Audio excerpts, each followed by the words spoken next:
Do androids dream of electric sheeps? Our review for Blade Runner 2049 is next.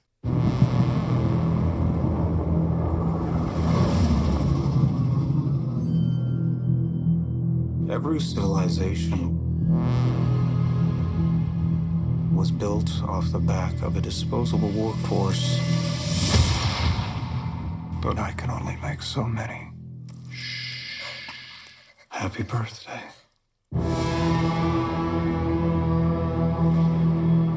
There is an order to things. That's what we do here. We keep order. The world is built on a wall that separates kind. Tell either side there's no wall, you bought a war.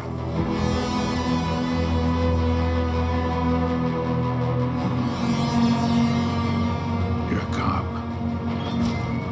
I did your job once. I was good at it.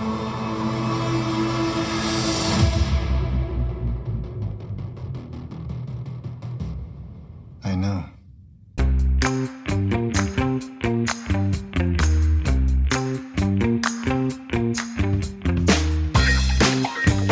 Welcome back to Fantasy Picks Movie Edition. I'm your host, Robert Mota, and with me I have today Frank Rodriguez, Mark Kirkman, and joining us again, it's been a while, Adam Gonzalez. How's it going, Adam? Going good. Going good. Have you been doing anything special? I know that you are in the film industry, so I'm just wondering if you were up to no good, or you're not part of the SAG, not the SAG, the Writers Like the Guild, writers- the Writers WGA. Guild, and none of that. You're not.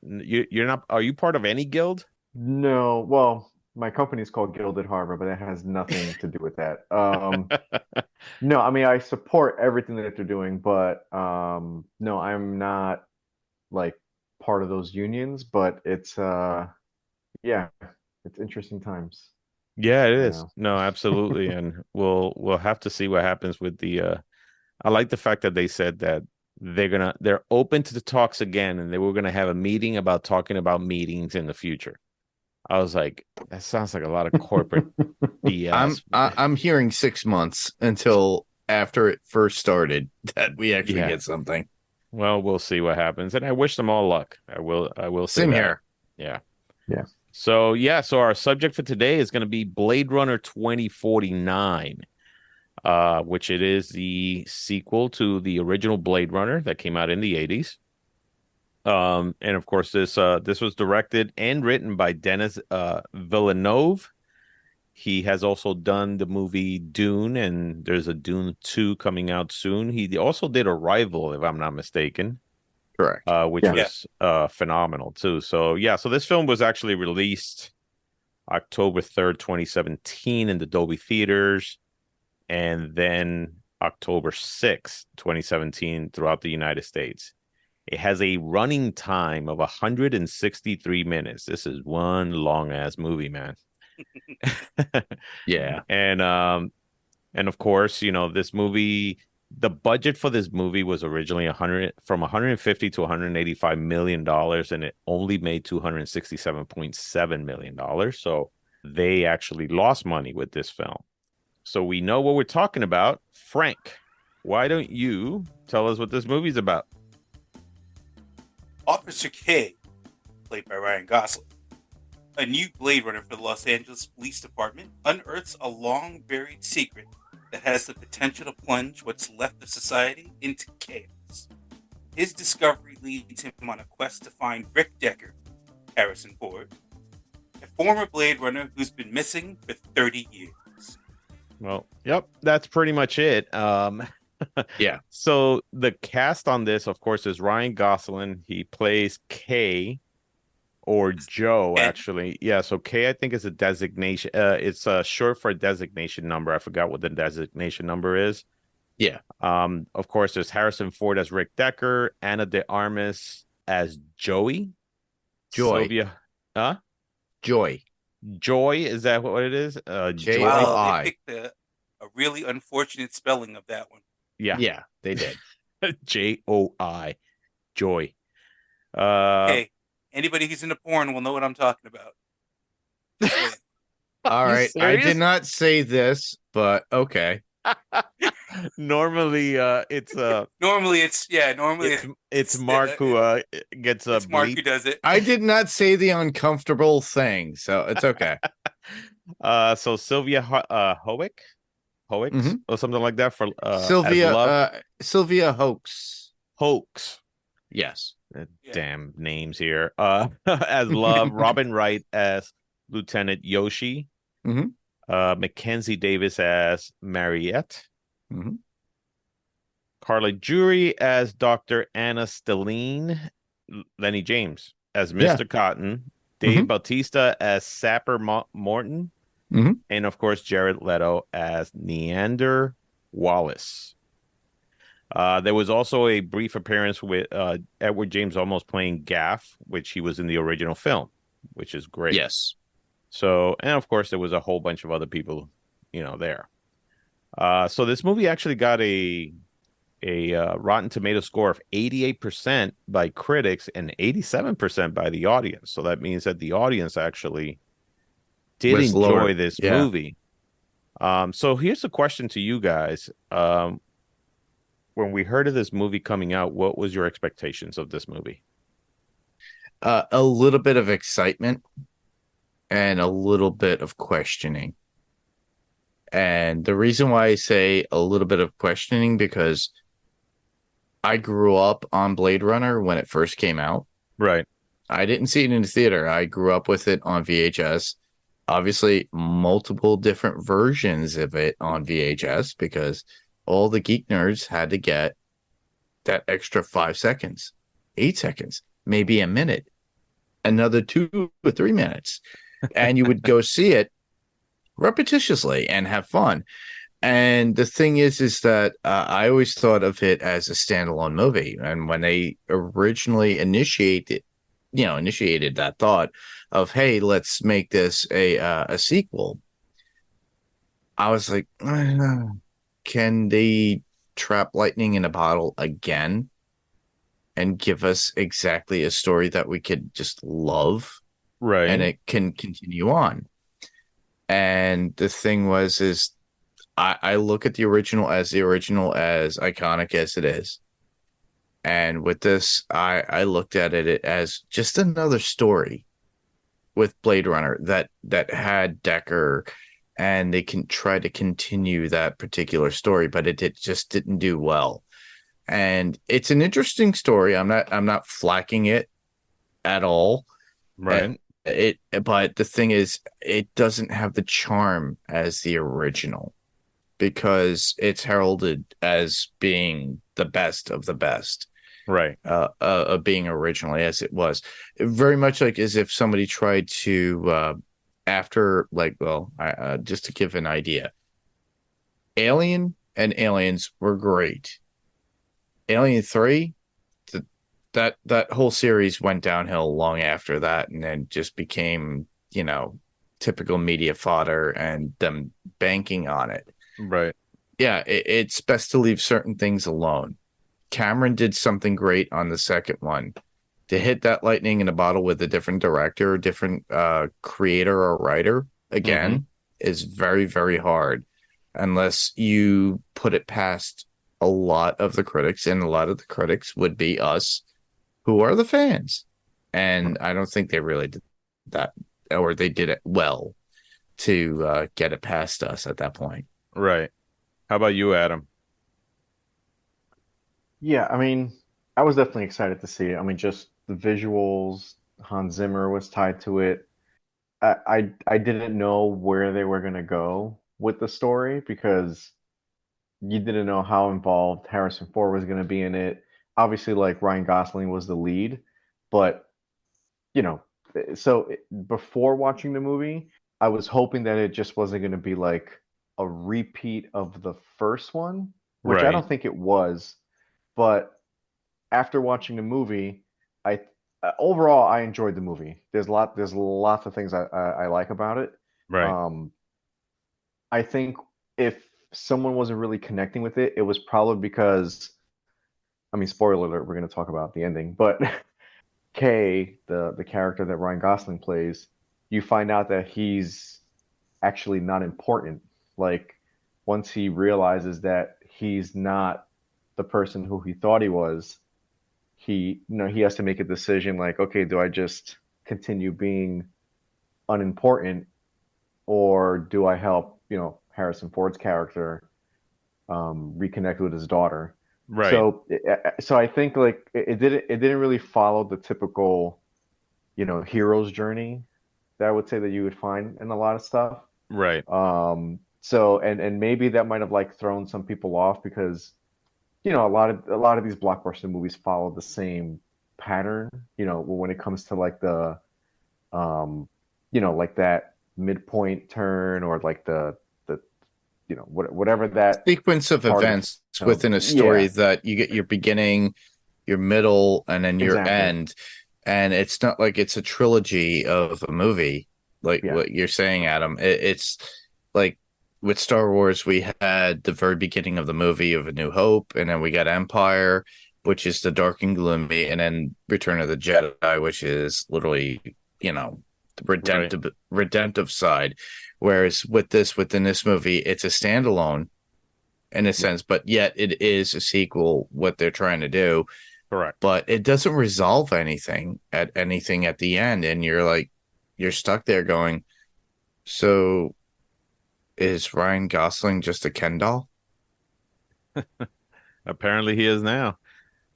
So Frank, what did you Yeah. think about it? Well, seeing as I saw it in a theater originally, Blade Runner, Hmm. and we actually went to the theater to go see like the director's cuts and things like that. Right. Yeah, we've always been huge fans of the movie, and you figure, wow, they waited this long to do a sequel. Maybe they were waiting until they had like this freaking great story. They're gonna get Harrison Ford back in it. Granted, we knew he probably wasn't gonna have a huge part in the movie, but hopefully they would be able to pull off something that was almost as good. You're not hoping it's gonna be as good. It would be nice, but anything that's almost as good, you're there saying, "All right, cool, I'm there for it." And it starts off with a lot of promise. You're presented with this mystery as to like what's happening. How is Deckard involved in the events that are taking place? And as they're continuing to go into it, you're like, "Ooh, we've got some evolution going on. We've got some things that are happening that are very interesting." Right. And at some point, it's just like, okay, it stopped being interesting now. Like you're sitting there and you're going, Yeah. all these things that you were setting up feels like they're not paying off, and you're left with a movie that's enjoyable, but at the end you're like, still like, I got something stuck in my teeth. I don't, I didn't get that out this time. Yeah, it So falls short. Yeah, yeah, I when I first heard about it coming back, I was actually excited about it, but I just didn't know how much Harrison Ford we were going to get.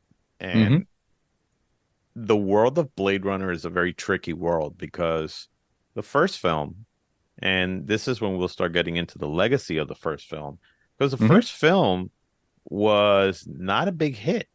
It was nope. actually almost like a sleeper kind of, when you really watch it, if you actually put this movie on screen and you sit somebody to watch Blade Runner, the first thing they're going to say is like, damn, this thing is slow, right? So we thought the same thing, especially back then when Harrison Ford was coming out from, Star Wars, doing Indiana Jones. I thought, oh, another Harrison Ford movie with another sci-fi movie. This thing is going to be phenomenal. Right. I just wasn't, I think, mature enough for me to get this film when I was young. Of course, you watch it now and it's just a beautiful work of art that's out there. So for this movie to live up to what was done before by Ridley Scott, it was going to fill some big shoes. And then we got this film, and it made me question, as I have questioned the world of Blade Runner before. Is the cyberpunk world interesting? There's been video games, books, comic books, all kinds of stuff. And I'd be very honest with you, I'm not a big cyberpunk fan at all. I'm a big Blade Runner fan. Yeah. But when it comes to Cyberpunk, not as big as I thought I would be. So Yeah. for me, this just didn't have the pull that I hoped it did. And maybe, who knows, maybe 10 years from now, I'm going to see it differently and I'm going to watch this differently and I'm going to look at it and I'm going to go, wow, this is a work of art. This is just as good as the first or whatever it is. Hmm. But for now, I just felt like this movie was lacking in the fact that I wanted to see more Harrison Ford. It's Harrison based Ford upon the legacy that you Harrison Ford wanted. comes in at 2 hours Right. in the sec after the second hour. That's when he comes in, Wow. and I think what makes Blade Runner very successful, not only, of course, the art direction, the music from Vangelis, the cinematography, but also it is the fact that you get a lot of Harrison Ford, which is always great to watch on film. The iconic spinners were awesome, Yeah. the flying cars, and of course his gun, which is a prop that so many people want to own and things like that. There's just a lot of really cool things about that movie where I was hoping I would see a lot more of that in this movie. I Hmm. wasn't expecting a rehash of the movie. I was just expecting to see a lot of that fan service in there. And at some point, they showed a spinner that, for 3 seconds and then it gets blown up. And then, and then you see Harrison Ford with the blaster, of course, and it's really cool to see that. But there was just not, for me, there was not enough Harrison Ford, but yet the movie was intriguing enough where it kept me engaged. And I would say, yeah, I mean, that's pretty much what I think. I mean, your thoughts on the original movie? I mean, how did you guys, I mean, Frank, you already said it, but Adam, how did you first engage with the first movie? Yeah, I mean, I'm in the same boat as Mark. Like, I saw it like just on tape, and the funny thing is, I never kept track with like all the different versions, and I didn't realize that until like when I was much older. That I was like, geez, I think there's like 8 versions of this Yeah. movie out there. Yeah, there Um, is. and but it was I so to me there were things about 2049 that I felt like were a great upgrade. Like cinematography wise, I felt it was Oh, very fantastic. fitting. I I agree. feel Yeah. like and his approach. The funny thing is that the cinematography is actually very.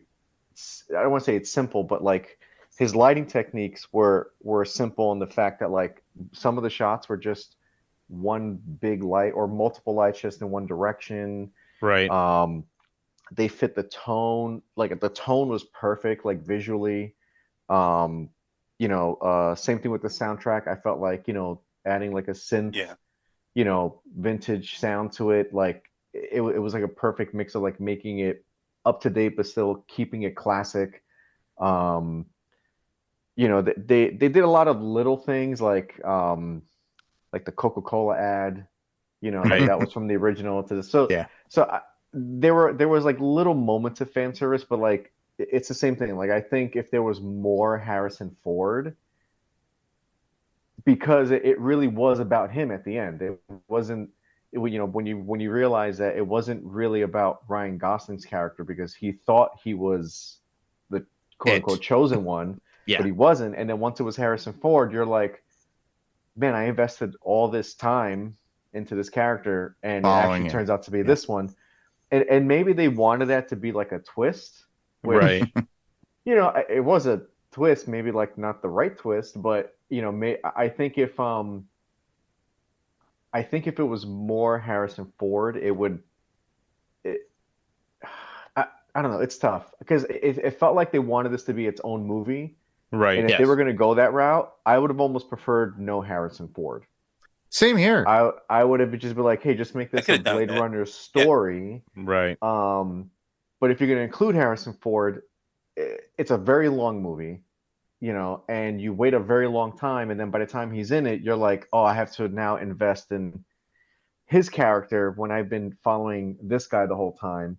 So Right. it's mixed. I mean, it's Yeah. not a bad story. I just think if he was introduced sooner, and maybe that twist would have happened more in the middle of the story and not really towards the last hour, it would have kept the pacing a little bit better, Right. and then you would have like been even more invested and Right. not felt like, oh my, like it's almost like you're like, oh my God, I not that you wasted all this time, but emotionally you probably feel like, oh, now I got to like reset my emotions to be empathetic now towards this character. So it's I think for a sequel, the things that were updated well. Music, visuals, um, Right. all the aesthetics, the tone. I Production liked wise, it all the was a hundred characters. percent. Yeah. Yeah, I just think it's the story. It's just the story could have been done slightly different, and Right. that without that it's there's only so much cinematography and music can kind of make up for some of those things. Correct. It was kind of interesting that like that it wanted to be a standalone film, but then you introduce certain like there was that one scene. Why am I blanking out? But it was the guy with the mustache, and he kind of looked like Colonel Sanders now. Oh, And Gaff. and Yeah, it was yeah, Gaff from the original movie, which was Yeah, yeah, Edward Edward James James Olmos. Holmes. Yeah. Yeah. it was almost like that scene didn't even need to be there. It didn't really push the story forward, but it was kind of there for fan service. And then he has a little origami. I'm Correct. like, if you're gonna do stuff like that, then you should have done way more stuff of that. In the very Not beginning. like, Yeah. yeah. And yeah, So to I give us clues. Yeah. exactly. So that's just my take. I mean, it's always hard for a sequel to live up to the first. Yes. I Correct. think Right. there's things about it that were amazing updates, but I think it's just mainly the story is where it kind of gets a little muddy. Yeah, I have to definitely agree with that. And for anybody out there who's wondering about, the story itself, I know that Frank just did a short, brief Synopsis. synopsis on the story, but so what it turns out is that Ryan Gosling's character Kay discovers that a replicant actually gave birth, which is something that replicants should not be able to do. And if that gets discovered, there could be war between replicants and humans, because of course now humans are not going to like the fact that now replicants can reproduce. So they want Kay to go ahead and kill the kid. He'll find the kid and kill him, or what they call retire them, or something like that. So, and that's pretty much the story about this. I mean, basically, the story is basically about, hey, it's about a child that nobody knows about, and everybody's searching for it. And of course, Jared Leto's character, what's his name in the movie? Wallace, Wallace, I think is, I think yeah. it is. Yeah. Neander Wallace, he is looking. So it turns out that Rachel from the original movie, which is played by Sean Young, and Decker are experimental models, or experimental replicant models. And they were somehow made, they think that they were somehow made to fall in love with each other and have a child. And that was the experiment of it. And of course, that was lost due to the fact that Roy Batty killed Tyrell. So they, Jared is trying to find that secret of making replicants, replicate or, procreate and have kids. So that's what pretty much this movie was about, which I was like, oh, okay. If anybody out there who saw this movie, you'll see that there's actually 3 short films attached to this movie, and one of them is actually a anime that talks about the war before, or like the blackout that happened. So there seems to have been a nuclear bomb that was set off, and it set a chain of events that led to the replicants being outlawed, and then all of a sudden they came back. So they showed that part of it, which was interesting because it really showed what humans really thought about replicants, which I felt like we didn't get that over here as much. I really wish there was a way that they made me feel more invested in the struggles that the replicants are having to be accepted as humans. And so they showed that on the anime, but I don't feel like they showed it in this movie as much. also they showed a short film about, Wallace, Jared Leto trying to get permission to redo the replicants because they were outlawed. So that was a very interesting short film. There was like a 5-minute short film on that. So I wish a lot of these little things were put in the movie so you could kind of get some content on like why these things are happening. Yeah. But other than that, I mean, I like the movie. It's just that it's like Adam, like you were saying, you invest yourself in one person, and then it turns out that that person is not that. So Yeah. Ryan Gosling in the movie thinks that, or because he has these false memories, that his memories might be true and that he might actually be the child of Rachel and Decker, and it turns out that he's not. He was just basically just a cop, and in the end, he dies, and you don't really, because all of a sudden he's not who you think it is, you really don't get invested in him. It's like, all right, he died. So Yeah. And they but mentioned that it was like a twin, like there was twins and that one of them died. I would have almost preferred he would be the other twin. correct. Like that would have been another cool thing because then it would have added like, okay, like you're like half of the answer, you know. Right. Um, But like yeah. you were saying, it's like, I mean, if they were going to do fan service, I think people like, you know, Gaff, which was played by Edward James Olmos, and Mhm. Harrison Ford should have been throughout the entire movie. I think that if you really wanted to do some really Right. good fan service, do that. If you Or wanted to, sprinkle them within the story yeah, throughout. just They don't throughout the have to whole, be there predominantly. They could just be there. and sprinkle it throughout the whole thing. And I thought so Exactly. too. I thought that we should have gotten more of that. I think we should have gotten more of what made the original Blade Runner so cool. So, and this is just more of an art direction part of it, but Right. they came out, they had the flying cars, which is fine, but they had like the design that the one that Ryan Gosling had. I was not very thrilled on that design. The original spinner just seems so much cooler, and it really did have, now that was designed, I believe, by an artist named Morbius, Yeah. or Yeah. something like that, which his designs back in the 80s were so, it was him and no, and Sid Mead. That's what it was. It was Sid Mead. So Sid Mead, a fantastic futurist artist or something like that, and he just came up with these beautiful designs on how the future should look, and that's why I think this film works so much compared to the 2049, which did not have, I feel like, that aesthetic that this one had, and that's why I felt like there was kind of a little bit of a disconnect between the first film and the second film, but that was just me. Well, Go to ahead. talk about that and touch on that, I think with the original film, what they did was, if you looked at the future, it was still gritty. And the fact is, what we got with like what Officer K was flying around in was a little bit too slick.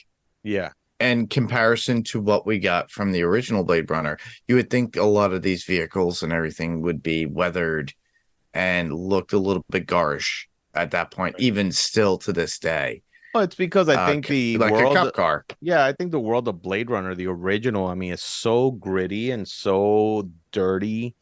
There's a really good YouTuber out there. Her name is Dami Lee. She's an actual architect, and she talks about different things, when it comes to architecture, but she talked about the world of Blade Runner and her insight onto the cyberpunk world and what it is. I mean, if anybody's out there, you should definitely check out her YouTube videos. She's phenomenal when it comes to the ideas and designs of how we see things, Yeah. from buildings and things like that. And she definitely talks about that whole Blade Runner world and what that means compare. And then when I heard that, and then I compared this movie, I was like, yeah, I guess that dystopian feel is just not there as much as the It's too first one. sleek.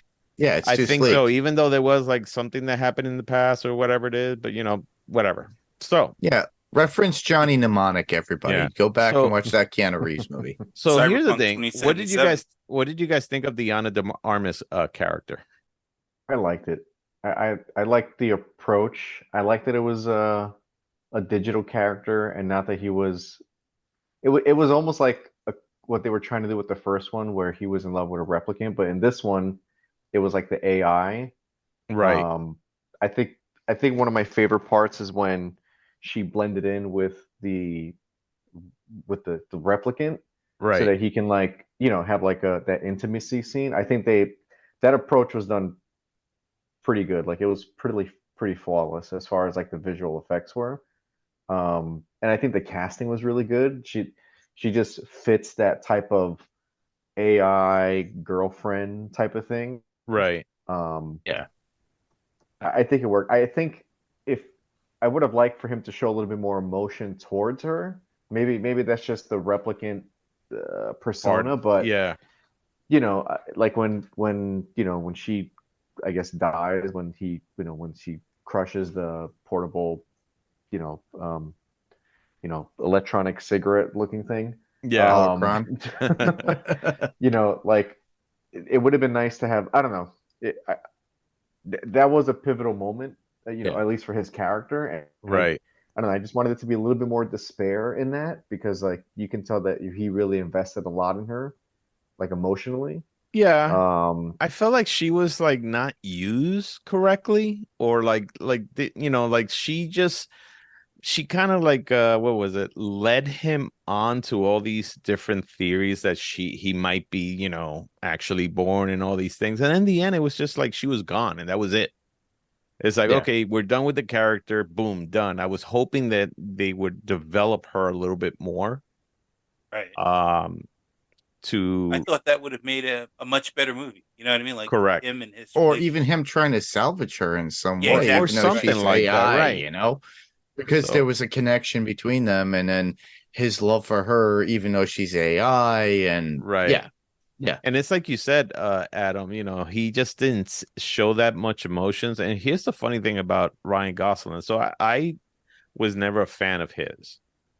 Up until I'll be very honest, up until I saw Barbie, which I think he was fantastic in that because it really showed his comedic side. And it was just, he did such a phenomenal job on that it's made me rethink who Ryan Gosling is. But if you look at his parts are always, him being very like just serious and moody and things like that, which those are most of his parts. I always feel like from one part to the other, you're just the same character. So I felt like this character just was just a lot of Ryan Gosling on who he is, but it's like Adam, like you were saying, if they really would explored him having more feelings. So I mean, let's get into this. What the hell really is a replicant?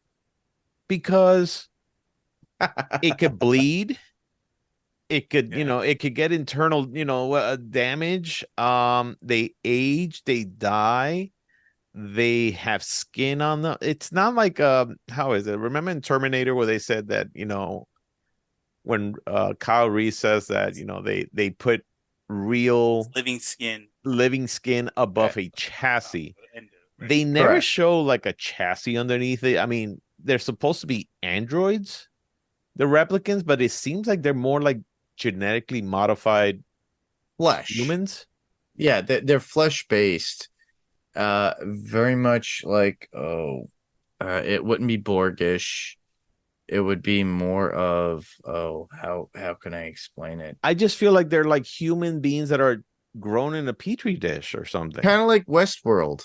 Yeah. If you Yeah. watch the Westworld TV show, the Right. way they actually did it, they had The new living right. tissue that was inorganic, but gave that fleshy tone, but they still had that central processing unit in the brain, Right, but which they don't yeah, show any of that here. They just show it as like, like Kay, gets, shot.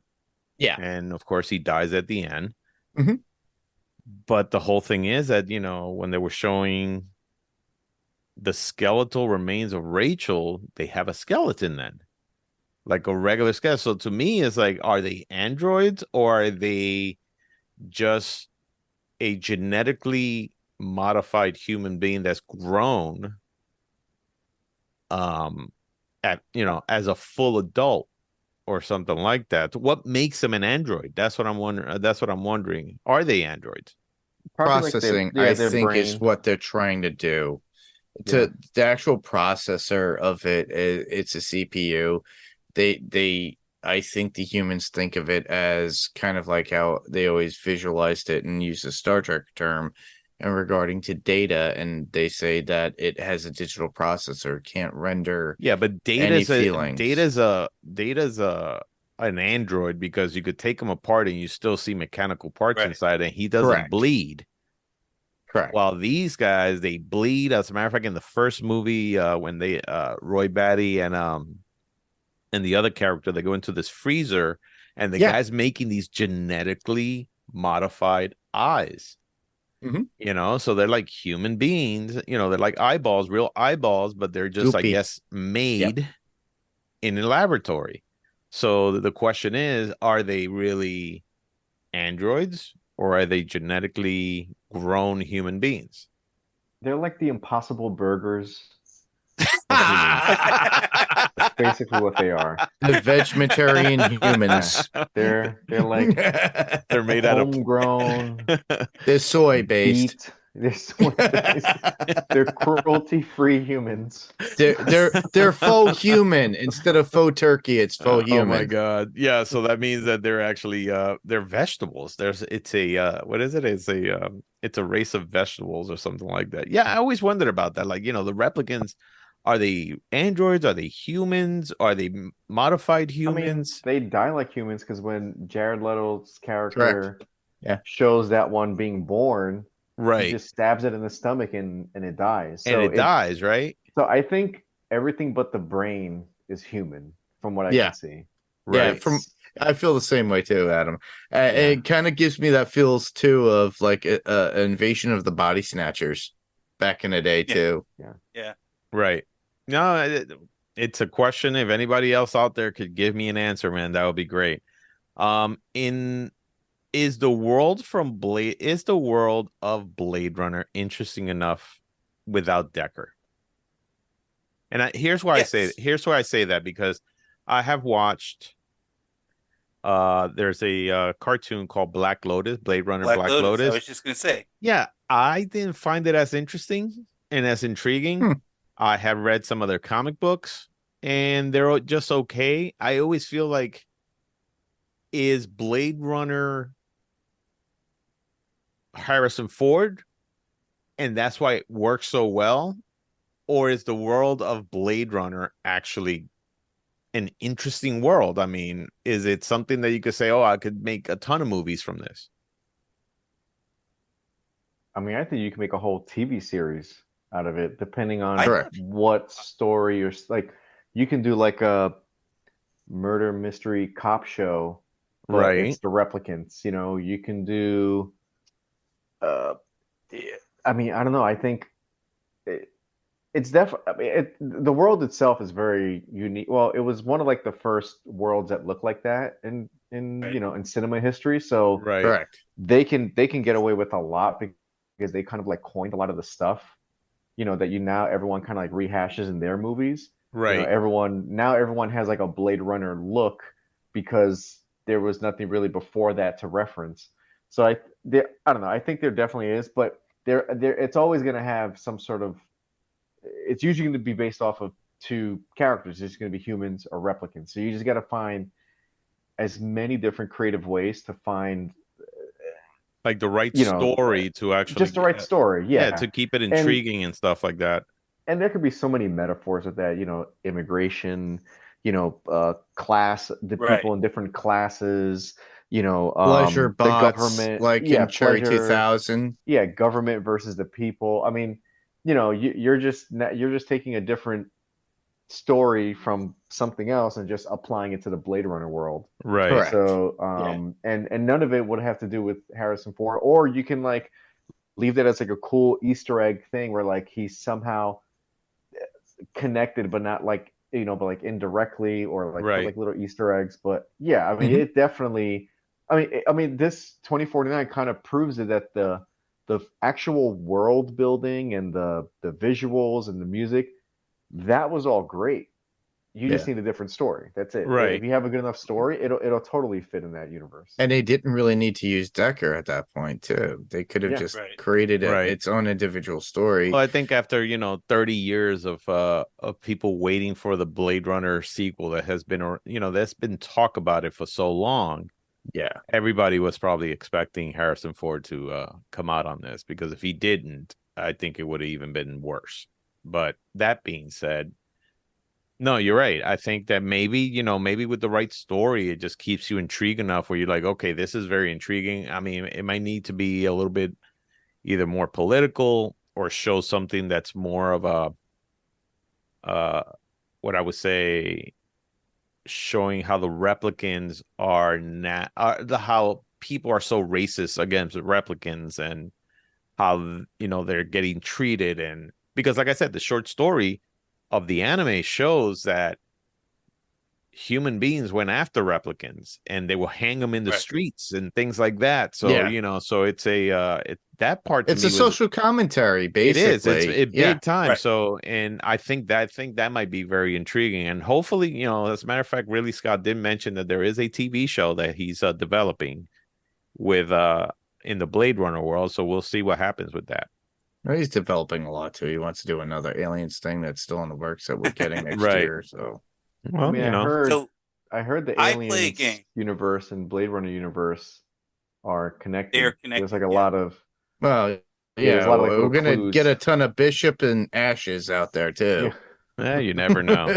So tell me something. Was the running time for this movie too much? Because that's the one Yes. thing that was criticized about Yeah, I this believe movie, so. and the reason that they say that it did not make as much money as it should. Ridley Scott has been actually quoted to say, I would have cut half an hour from this movie because he thinks that it's too slow. What did you guys Yes. think? I agree. I feel like I 2 agree. hours and 10 minutes would have been just perfect. Right. No, you're Yeah. absolutely right. I think there's certain parts of the movie where when it comes to the cinematography, it's beautiful, some of the parts, but they linger a little too long on those shots, where it's like, for me, it was like, all right, man, just keep the momentum going. And it just seems like when there is a little bit of momentum, then it just stops. And then all of a sudden it just kind of slows down a little. But again, it was beautifully done. That's the one thing I have to Right. definitely give it, Yeah. give it that. So, and we'll talk about the cinematography. I think in terms of art direction as a standalone movie, not as a movie from the Blade Runner world, is absolutely beautiful. They had some great Yes. shots. My one criticism is when Decker is talking to Jared Leto. It is so much in the shadows that you could barely see Harrison Ford. And I just wish they did a little bit more of a trick to kind of show at least more features of his face, even though he might be in the dark. That part, at first I thought it was like, is it my TV? But No, it turns no. out that I guess that was just a choice, a film choice or something like that. Well, I'm sure they did that because of the reveal of Yeah. her character, and it was a way of maybe Revealing him. hiding any. Even though they did it, it was crazy how good that de-aging. Well, it wasn't really de-aging. It was they had a real actress on set, Right. and then they just digitally put, the Sean one I'm blanking- Young's face on it. Sean Young's Yeah. face on it. So they did that very well, but that high contrast, low lighting helps with any slight imperfections that don't sell it. Right. So I'm sure if it was me doing it, that would be the reason why I would not have everything super lit and super detailed and you can see everything. It would be to hide CG'd. any imperfections from the Yeah. CG. Right. Yeah, and Okay. on top of that too, it's that Indiana Jones feel too.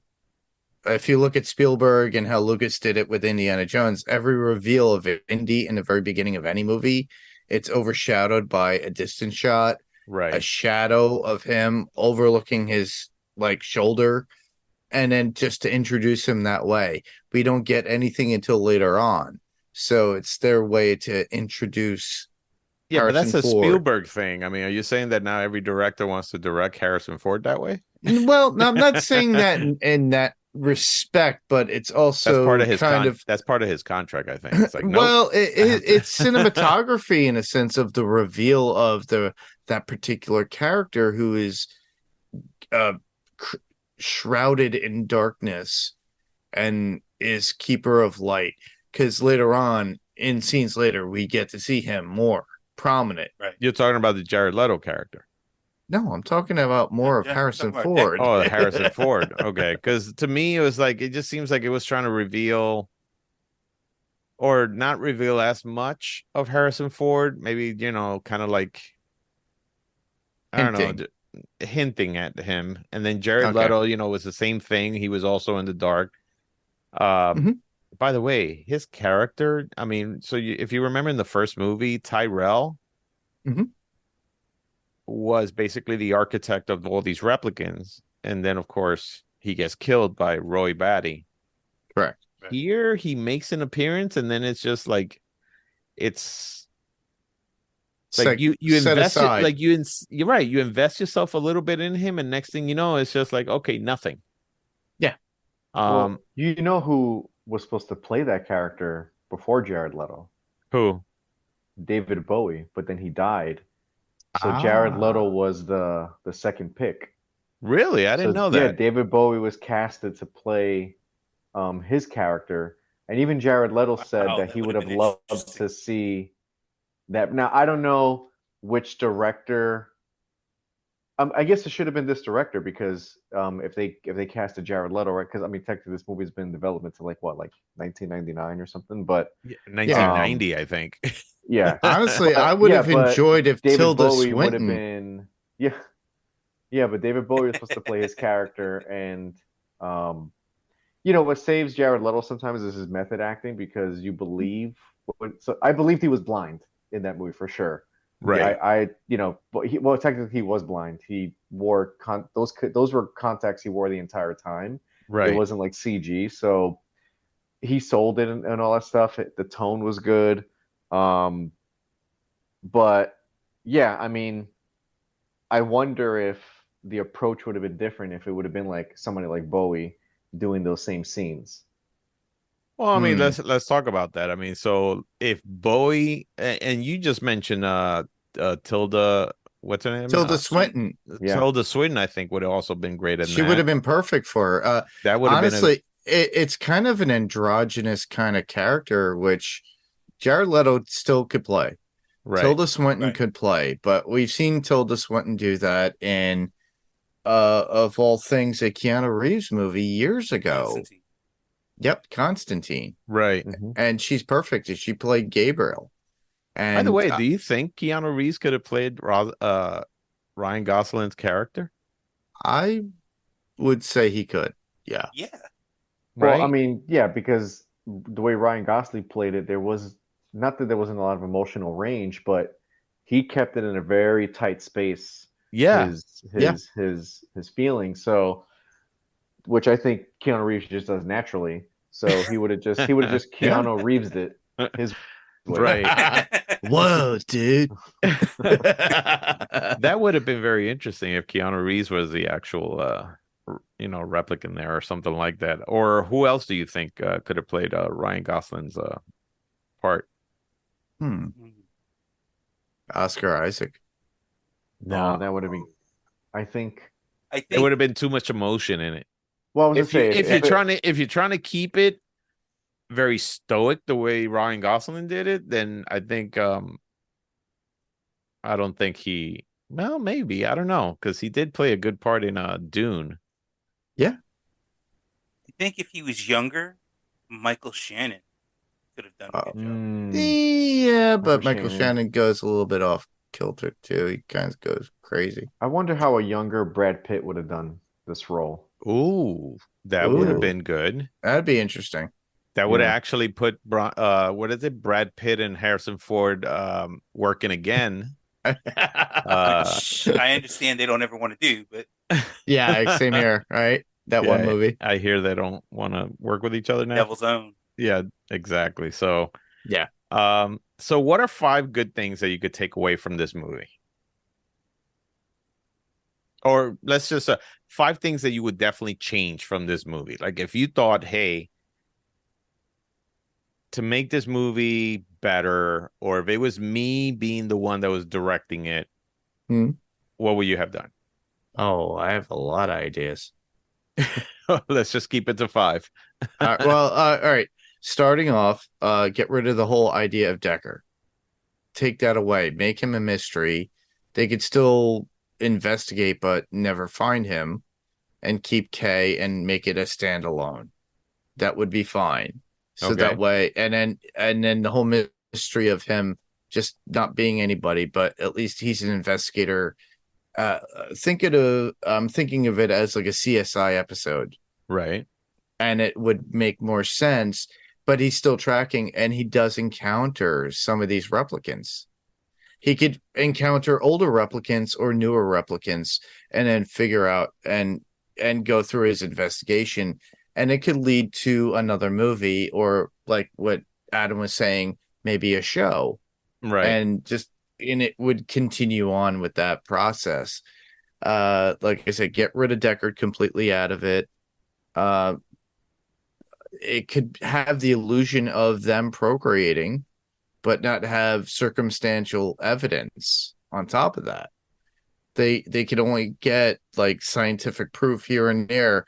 Maybe they're subsidiaries that are just doing their own thing in their own scientific labs. That would be another thing to change. Right. Okay. But How that's about my you, thoughts. Frank?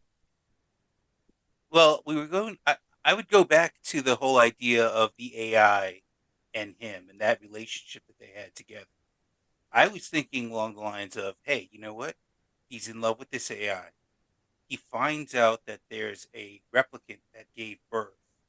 You know what I mean? So he does everything he can to get this outlawed technology to build a body for the AI.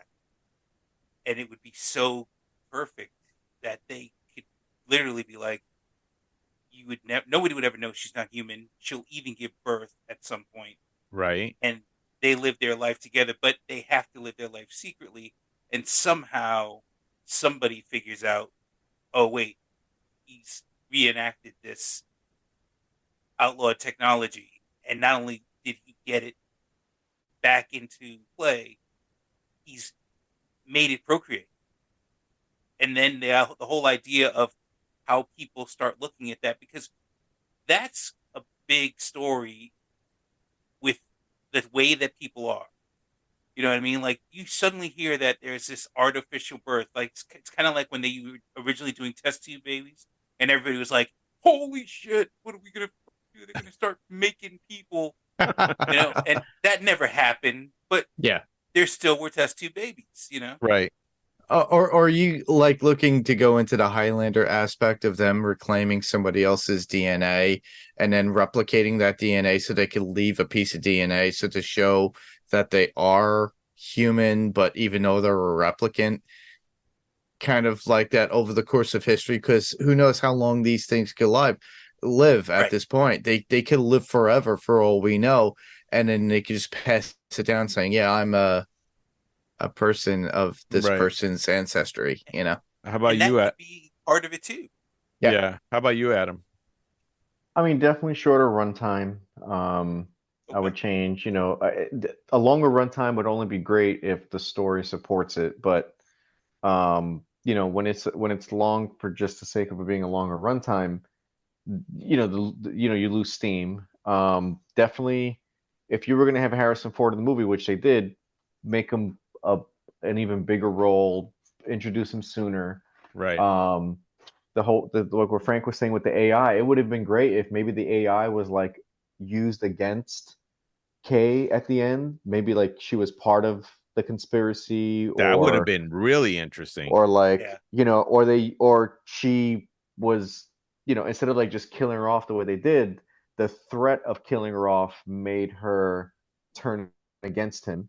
And I think a betrayal is way more impactful That would than have been a good just, twist. oh, let me just step on you and break your battery. Right. um You know, Your vape cigarette. I almost would have loved if Bautista's character was throughout the movie. Like I felt like his scene was I felt like he delivered that It scene pretty well. It was like a throwaway And character, and I really It enjoyed it. was. it would have been so cool for him to be like, or at least like be like one of the turning points. Right. If you're gonna kill him off, like have him help him somehow, or maybe be like the like even though he's not a bad guy, but he's one of the antagonists Right. that just, so that we Well, can the follow best him more to find out about the secret about the child giving birth. the Um, best bad guy always thinks they're the hero, so he yeah, could have been that. yeah. Yeah. As a matter of fact, believe it or not, the third short story is all about Batista's character, which is And it actually pretty sounds cool. like these short stories should have just been in the movie. Like Yes, that's what I'm if you were saying. gonna make this movie as long as it was, take out any scenes that were dragging, add in these short films as like the beginning part of the Flashbacks or movie, something like that, Right. or part of the act one, or like you said, flashbacks, like cutting, different timelines. And then like what Mark was saying, it could be like a CSI, like you're trying to figure out a crime. You're trying to figure like it's almost like a sci-fi whodunit type of right. story. Which I think they were trying to go for. But yeah, like the pacing was a little slow, and I think if some of that was kind of shaved off, either it would have made the movie a little bit shorter, which would have made it a little more digestible, or you keep your original runtime but take out those slower dragging parts, Correct. throw in the Just make short it more, films. just put more stuff in and make it more interesting than what it was Yeah. before. My thought was like, if I really had to change this movie, my thought is to have kill Harrison Ford in the beginning of the movie. Mm, And Ah, what I mean by yeah. that is him and Rachel, and you can even do this again, de-aging, or if you want to do it as he's, older. Mhm. I know that with Sean Young, they probably wouldn't hire her as an older person. I know she's had some problems in the past, and She wanted to be Catwoman so bad. I'm not going to. No, we're not going to talk about that. Let's not go into that. So, but the thing is, I would have shown either Harrison Ford trying to save his child, and by trying to save his child, he has to like give it to somebody else, and then he gets killed in the process trying to save her, and then it's more of a replicants knowing that there is a child out there that was born by replicants and they're trying to find it to save it, and then there's humans knowing that this is a child out there and they want to kill Right. it. So it'll probably be more of a little bit more of an action thing, but I would still keep it within the same aesthetics of the first movie, Yeah. to make it look really dystopian and very cyberpunk that way. Darken it a little bit too with the Darken a little scenes. more Yeah. and stuff like that, and just Especially with the music. Yeah. and I think that would have kept me like really interested, because look, Harrison Ford's all about killing his own characters. So That's true. so if you kill Decker, I don't think he would mind as much. I think he minds only Indiana Jones because he really has a love for that character.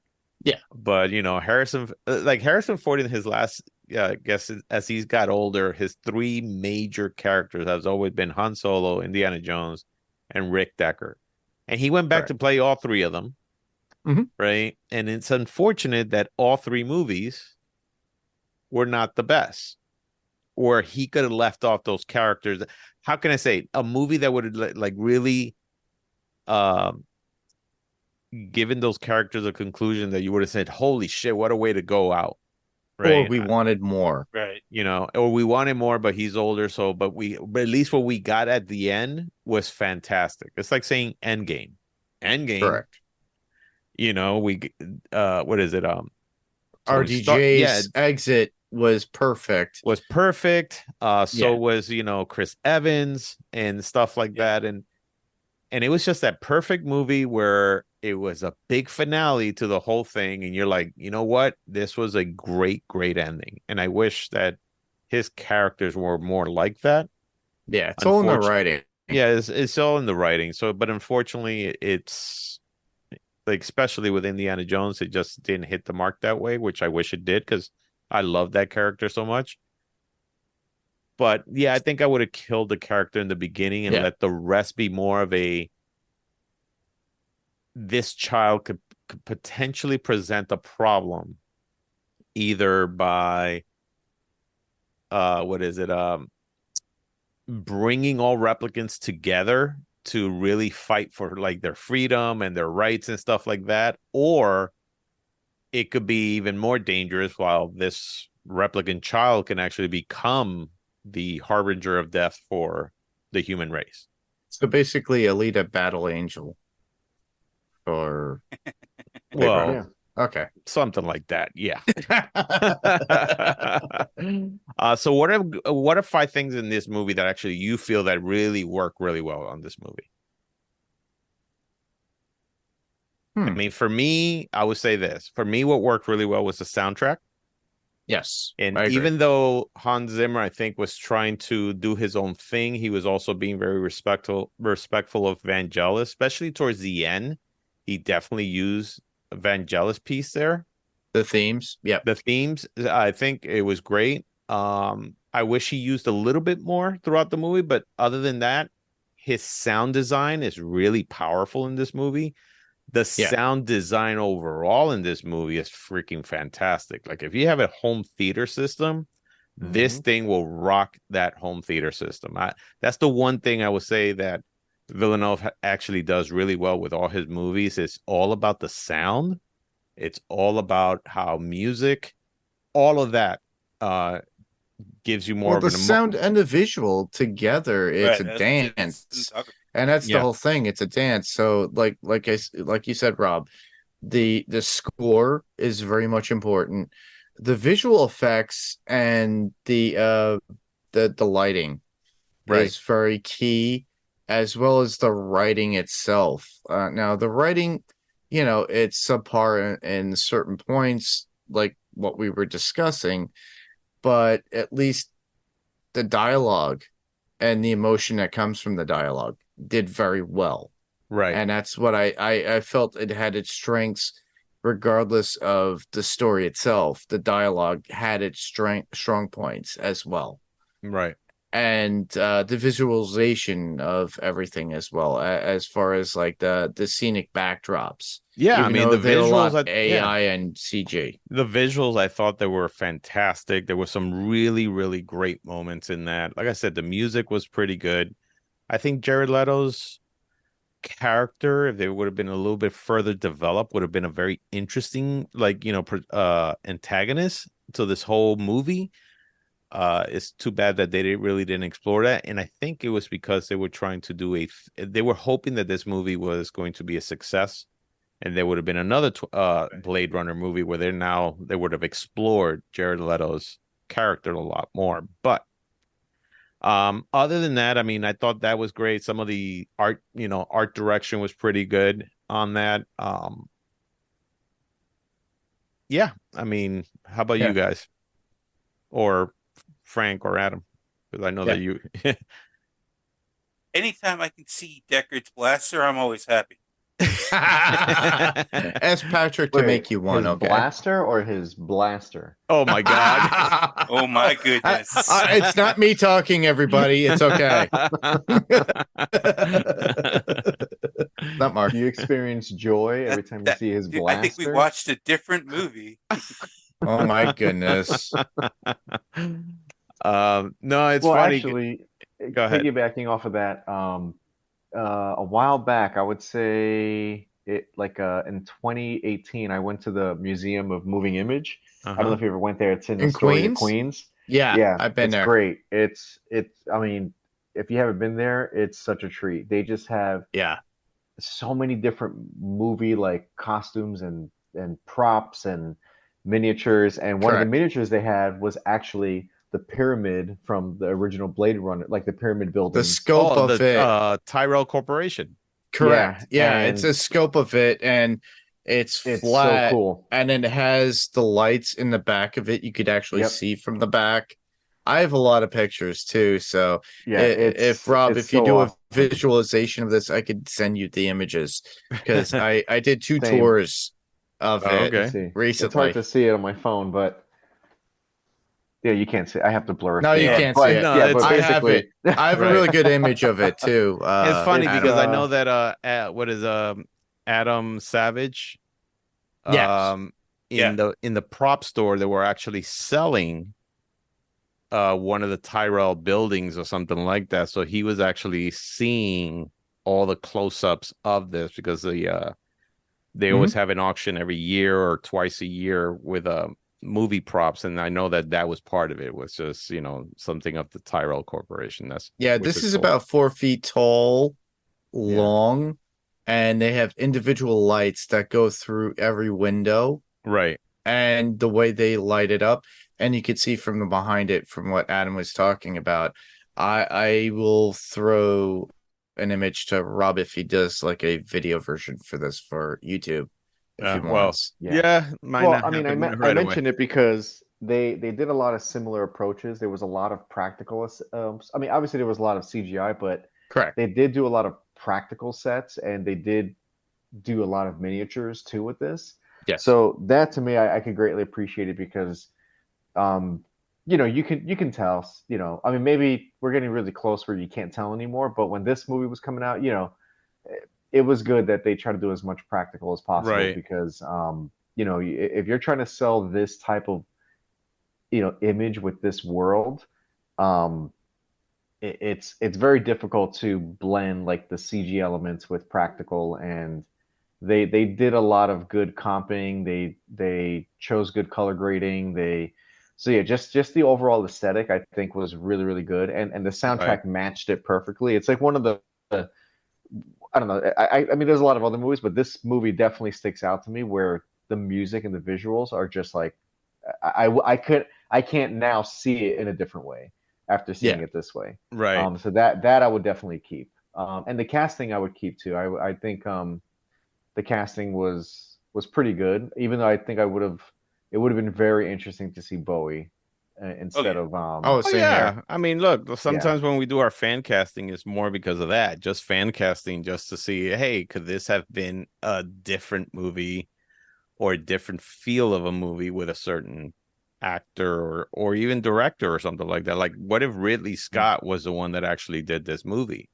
Do you think Mhm. he would have done more of the aesthetics of the first movie? Do you think it would have been a really far departure the way he did with Alien uh, Covenant. Covenant or something like Alien Covenant or something like that, or Yes. Yeah. there it'd be very interesting to know what Ridley Scott would have done compared to uh Levanov or Devanov or something like that. Villeneuve. Right. So yeah, it would be very interesting. And also, like, you were saying Bowie would have been interesting. Having other characters or other actors in there would have been I would really, and I didn't do the research as much as I should have. Mhm. And you know what? If somebody out there knows the answer, please let me know. But if they were casting rumors of, besides Bowie on other characters that was going to be, that either tried out for this or they were thinking about it and they couldn't make it or something like that. So I think that would have been great. By the way, did you know this movie had a huge amount of accolades? There's like a ton of awards. So IndieWire Critics Poll, it won for most anticipated film of 2017. Golden Trailer Awards, it won. Hmm. Hollywood Film Awards, it won like three of them there. Hollywood Music and in Media Awards. No, Zimmer just got nominated. He didn't win. But Yeah. the Washington D.C. Area Film Critics also gave it some awards. And for the Academy Awards, I believe it won two of them, two Academy Awards. I think one of them was for cinematography, I believe. Academy Awards, it won for best cinematography and it won for best visual effects. So, and what's funny is because, like I said, the one thing I really liked about this movie was the sound design.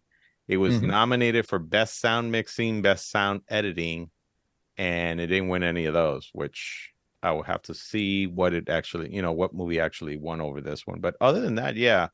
So Hmm. for home theater demos, and since I know that you, Adam, with your past jobs at the same as me. And of course, Mark still working in this industry, and so am I.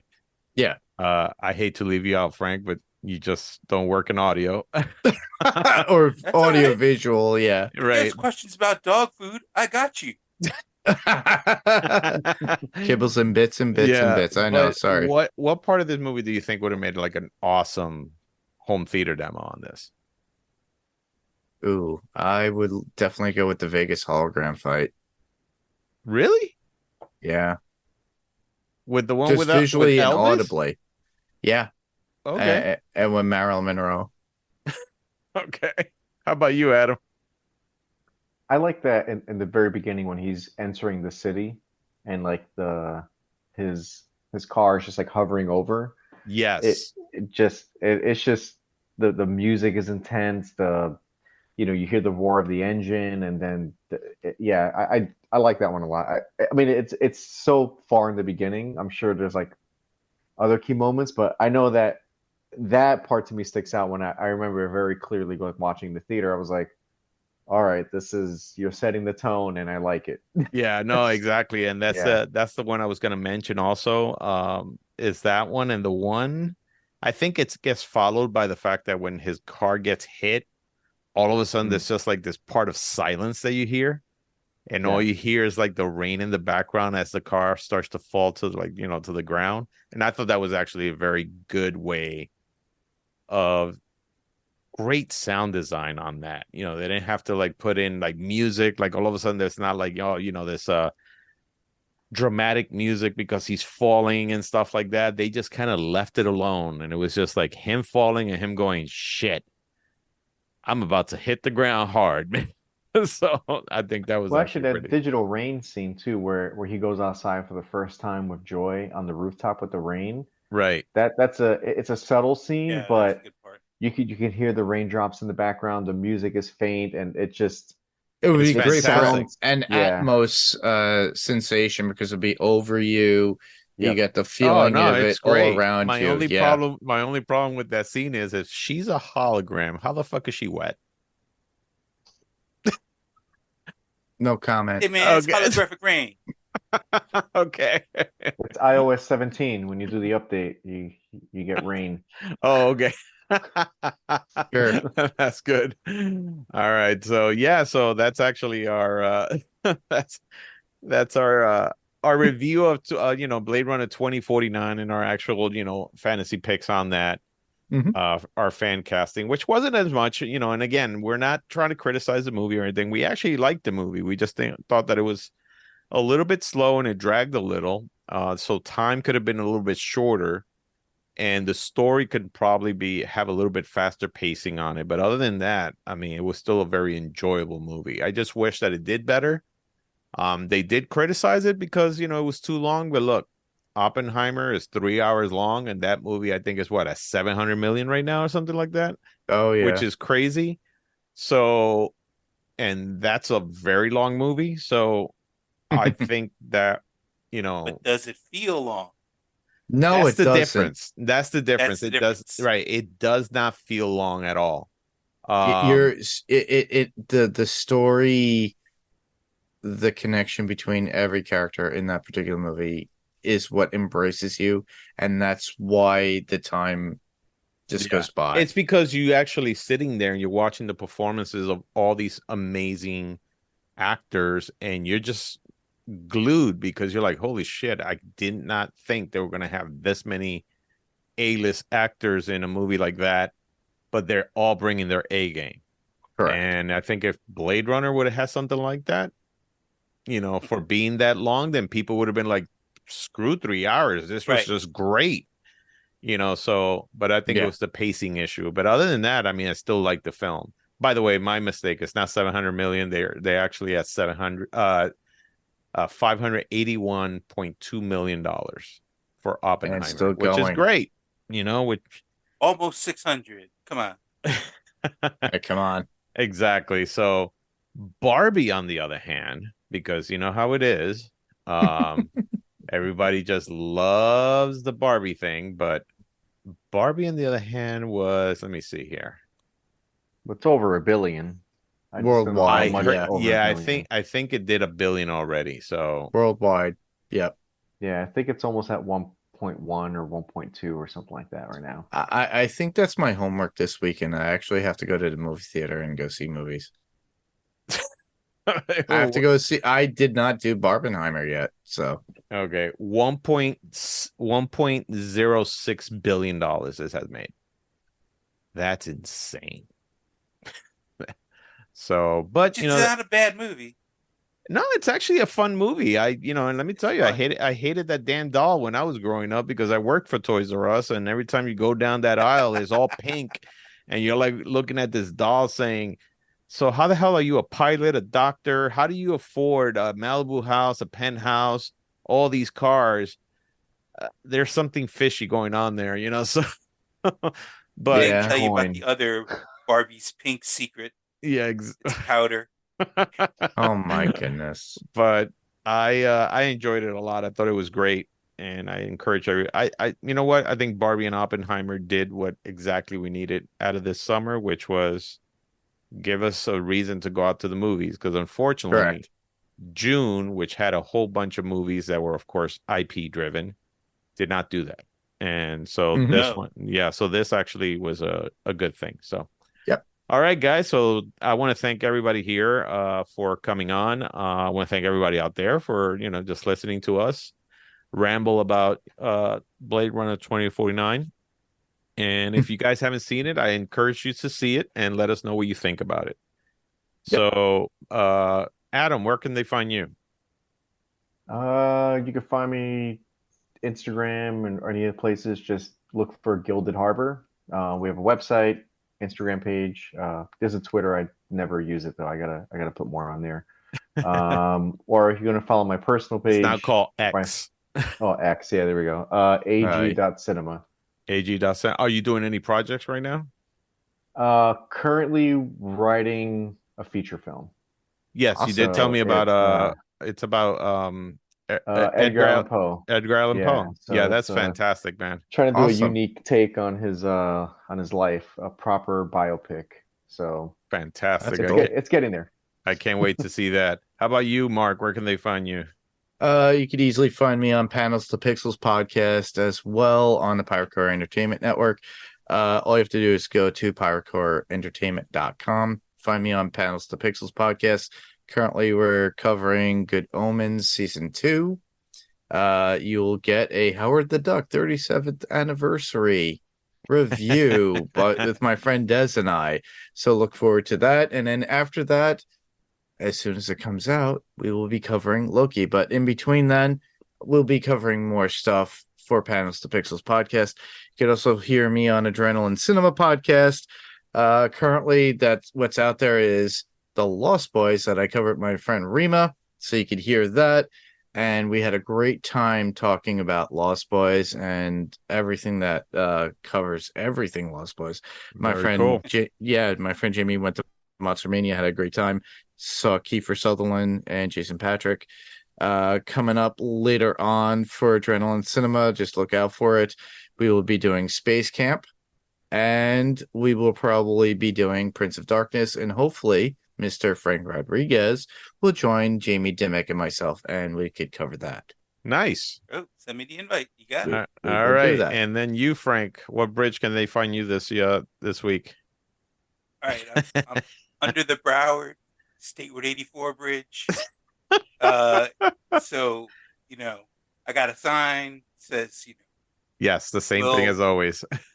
yeah, exactly. You gotta- We'll you got- podcast for clicks. You gotta change that. Why? It's a good sign. Except for the part on the back where I have to say I said clicks. Okay, Wow. Wow. Okay. Yeah. You should probably visit San Francisco Bridge. This is actually pretty Yeah. good. The Golden Gate.